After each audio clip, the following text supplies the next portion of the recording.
This is the corner kit for Ring Video Doorbell.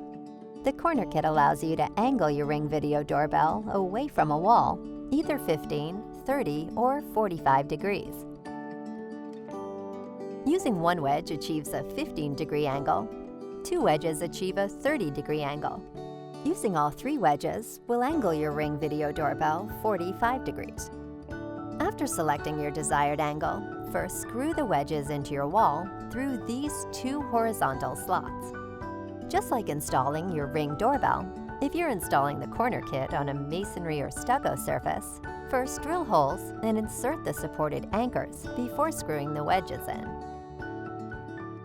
If you're installing on wood, you can screw the corner kit directly into your wall. We've included a variety of screws with your corner kit. Use the longer screws for stacking multiple wedges and the shorter screws for installing only one wedge.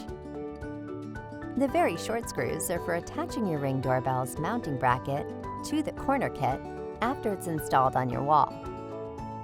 After installing the corner kit, attach your Ring doorbell to the bracket and tighten the security screws on the bottom.